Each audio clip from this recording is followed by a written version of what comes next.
Welcome back here on your Sunday morning. Ever since the beginning of session, lawmakers, they've had to hit the ground running. And to talk about the fast-paced session, I'm joined with the House Minority Leader, Jennifer Confirst. Leader Confirst, thanks for joining us this morning. My pleasure. Happy to be here. So we're going to go back about a month ago. During this whole election season, the governor running on school choice, and just within weeks, lawmakers in both chambers were able to pass it.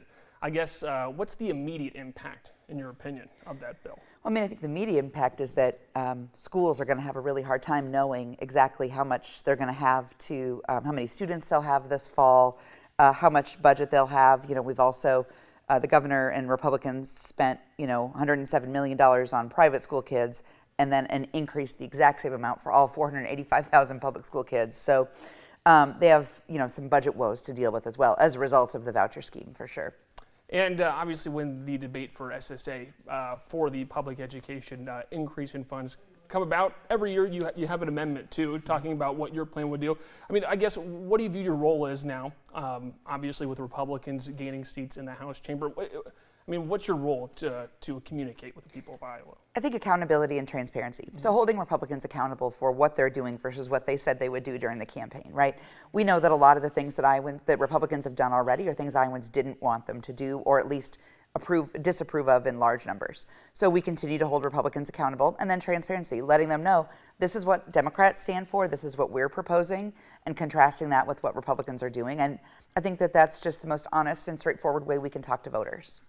Last question here on the governor's school choice plan, long-term impact. We talked about the short-term. What do you think the long-term impact of this bill is going to be? It's really hard to say, but I can tell you that the phrase school choice is pretty much a misnomer because parents don't have the choice. The schools and the administrators are the one who choose which kids come. So we can't predict yet. What we do know is that there are a lot of rules to be developed yet, including which for-profit company is going to administer the program and how much taxpayer dollars will they get for running this program. So we've got a lot more questions and a lot more accountability to hold here. Yeah, a lot more in the future that'll kind of maybe set up what's to come. For sure. For that.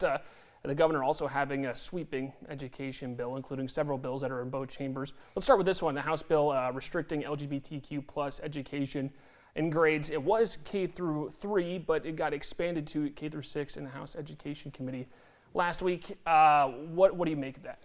Unintended consequences abound with this legislation.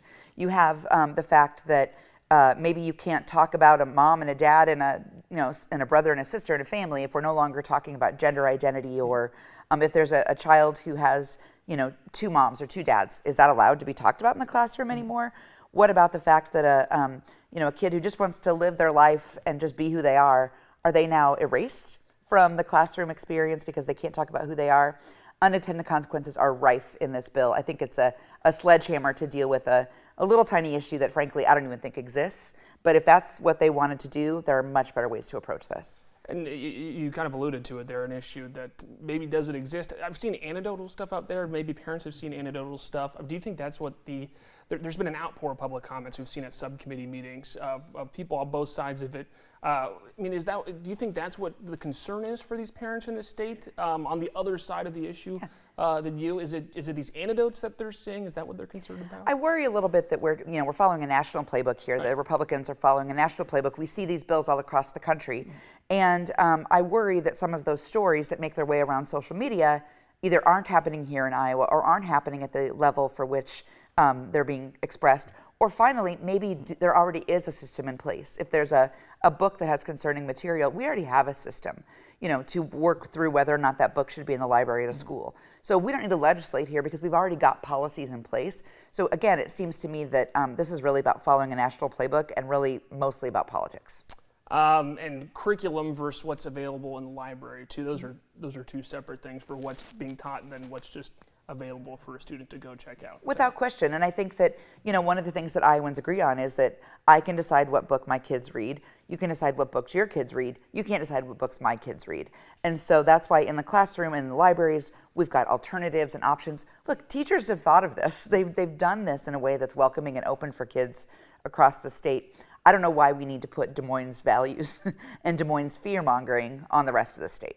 Last question for you on this topic.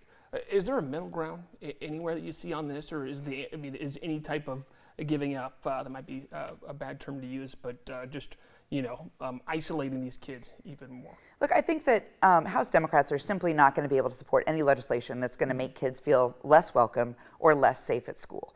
When you talk about bills that will force teachers to out kids to their parents, that's risking homelessness, mental health concerns, fear. And schools should be a place that kids feel safe, and it's going to be really hard. I don't see a compromise. Kids either feel safe at school or they don't, and this legislation makes them feel unsafe and unwelcome.